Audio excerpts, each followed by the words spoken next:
జామి గంట్యాడ మండలాల్లోని ప్రాథమిక ఆసుపత్రిలో మంత్రి కొండపల్లి శ్రీనివాస్ తనిఖీలు నిర్వహించారు. జామి మండల ఆసుపత్రి సిబ్బంది పనితీరు, పరిసరాల పరిశుభ్రత, రోగుల ఆన్లైన్ రికార్డులు సైతం సక్రమంగా లేకపోవడంతో సిబ్బందిని ప్రశ్నించారు. గర్భిణీలు, బాలింతలకు వైద్యం చేసే క్యాబిన్ అస్తవ్యస్తంగా ఉండటాన్ని చూసి ఆగ్రహం వ్యక్తం చేశారు. విధుల్లో నిర్లక్ష్యం వహిస్తే కఠిన చర్యలు తీసుకుంటామని హెచ్చరించారు. ఎంతో ఇది చేసే ప్లేస్ లో డిహైడ్రేట్ చేసేటప్పుడు చుట్టూ దూలంతా కూడా బాగా పీలుస్తాడా లేదా మీరు చెప్పండి. మంచి పుట్టిన బేబీ ఇందులో మీరు వేస్తే ఎంత డిస్టర్బెన్స్ ఉంటుంది, ఎవరు వస్తారు? మెయిన్ అదొకటే. ఆ రూమ్ బట్టి మీకు చెప్పవచ్చు మీరు ఎంత బాగా చేస్తున్నారు హాస్పిటల్ అని.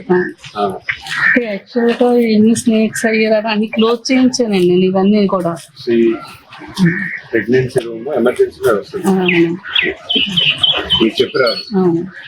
ఎమర్జెన్సీ మీరు వచ్చేటప్పుడు you have to be on foot. On foot అంటే ఎంత హైజీన్ ఉండాలి. Sterilise equipment is not maintained well. Heating machine మొత్తం ధూళిగా ఉంది, రూమ్ అంతా డస్టీగా ఉంది. The table where the woman will sit, that is also with blood stains. అవునా? మరి కనీసం ఉమెన్ ప్రెగ్నెన్సీ అవుతున్నట్టు రీబర్త్ మోస్ట్ ఇన్ఫెక్షన్, ఏ ఇన్ఫెక్షన్ ఉన్నా వెంటనే వెళ్ళిపోతుంది, బేబీకైనా మదర్కైనా. మీరు అక్కడ మీరు కేర్ తీసుకుపోతారు. అది లేదు, మనుషులు లేదు, నేను ఎలాగ నడుపుతాను, అది ఇగ్నోరెన్స్. నేను బయట ఎక్కడ అడగట్లేదు, I only asking about this room. Hygiene ఉంచుకోవాలి కదా, చేయించుకోవాలమ్మా. ఇది your consult doctor, head of this PHC.